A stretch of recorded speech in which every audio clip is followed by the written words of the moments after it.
So what is up guys? So ito na nga, meron ng bagong Aerox version 3. Tawag nila Aerox 155 Alpha. So 155 pa rin siya. Tapos nilabas to sa ibang bansa. Wala pang confirmed date sa Philippines. Tapos tingnan muna natin yung aesthetics niya. Kasi ito yung una kong napansin or una kong tinignan. So first na nakita ko siya, ang napansin ko talaga mukha siyang Click 160 sa harap. Ito, yung part na yan, mukha siyang Click. Kahit naka-Aerox ako, Aerox V2, aminado naman ako nung lumabas yung Aerox V2, mukha siyang Click. Click na V2 din, dahil dun sa kilay niya. Pero itong harap niya, tingnan natin ng ibang ano. Ayan, yung pagka ano niya, parang numipis siya eh. Nagmukha siyang kamukha ng Click 160. Yung visor, same naman. Side mirror, same. Halos same yung taas. Onti lang yung naiba. Sa harap, sa gulong, sa fender, halos same lang din. Nagkaroon lang ng matulis dito. Sa itsura. And then, second na napansin ko itong gilid. Alam niyo yung mga naggumagaya sa Aerox na ibang brand na lalagyan lang nila ng ibang kanto, ibang tulis yung design, ibang fairing na ganito.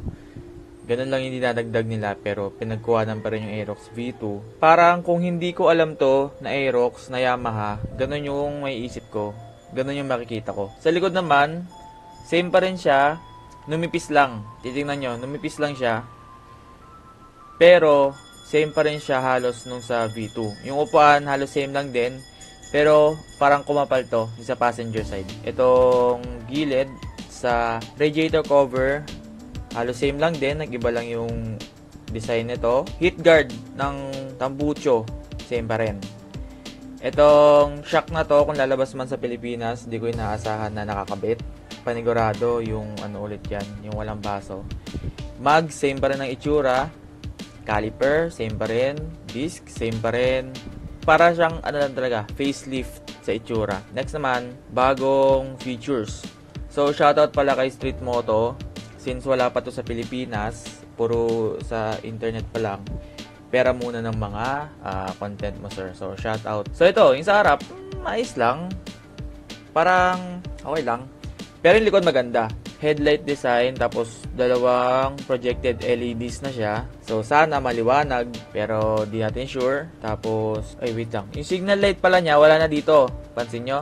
Dito sa fairing na to, wala na dito yung signal light. Andito na siya sa taas. Ayan na siya, oh. Tapos yung likod niya, ginaya daw to sa R1. So, R1 inspired. Kamukha ng Sniper, ayan, oh. Sniper 155, yung likod niya. Kamukha. Which is ginaya sa, ayan.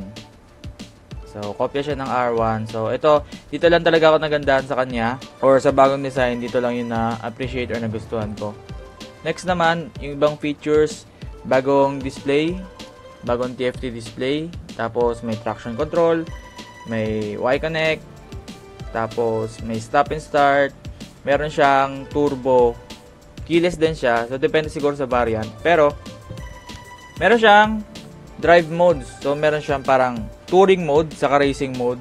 So, kung gusto mong tipid sa gas, touring mode. Kung gusto mong racing mode. Yun yung kinagandahan ng bagong YECVT or yung turbo. Tapos, yung socket niya, yan, parang lumiit kumpara dun sa dati. Kasi meron parang malaking box dito.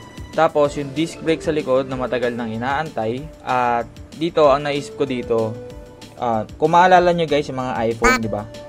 Bagong labas nila, may bagong feature na ganito. Next year, may bagong feature na ganito.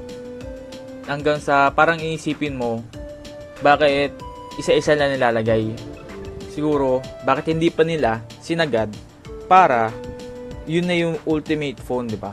So dito parang ganun din siguro kung bakit version 1 drum brake, version 2 drum brake, version 3, uy, disc brake na, may upgrade. Para meron pa silang baon. So, yun ang naisip ko dito. Kasi, kung titignan natin yung specs, halos same lang sa nakaraan na model. Power, almost same. Torque, almost same. Nagkaroon lang ng YECVT, nagkaroon na ng disc brake sa likod. So, yun ang naisip ko dyan. Parang marketing strategy lang, pero di natin alam kung anong tumatakbo sa isip nila. Likod, yung gulong, same pa rin. Mukhang IRC pa rin. Dahil sa pattern, 140/70, 14 pa rin. Yung U-box, same pa rin. 24.5, same pa rin. And then, yung tube niya sa harap, yung fork niya, mas makapal na ng 30mm. Or 30mm na siya. Dati, ang alam ko, parang 27. Hindi ko sure, pero yun ang pagkakatanda ko. Tapos, front wheel, ganun pa rin, 110/80/14. Tapos, ito nga, sub-tank non-adjustment shocks na feeling ko hindi naman lalabas kung darating to sa Pilipinas. And then, yun na yun sa itsura. Dito naman tayo sa specs. So, displacement, 155 pa rin. Oh, parehas pa rin, 4 valves. Single overhead cam. May VVA pa rin. Power, ito yung sinasabi ko, sa horsepower niya, 15.2 sa bago, 15.1 sa luma. 0.1 lang dumagdag. Pero take note dito, meron siyang standard, saka meron siyang turbo. Merong Aerox at Aerox S. Ang laki ng difference niya sa timbang. So, yung point something na horsepower na yon na dagdag, parang kinain din ng bigat niya kung lalagay natin yung weight to power ratio. Torque, tumaas din, konti. Compression ratio, same lang. Bore and stroke 58/58.7. So, ang pagkakaintindi ko dito or tingin ko dito, same engine. Same engine lang siya. Ang pinagkaiba lang, iba na yung CVT niya.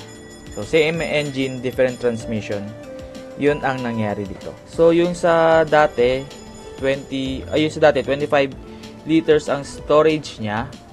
Dito, nakita natin ang nakalagay 24.5. So, lumiit pa siya ng 0.5 liters sa size ng storage. So, mas maliit pa pala.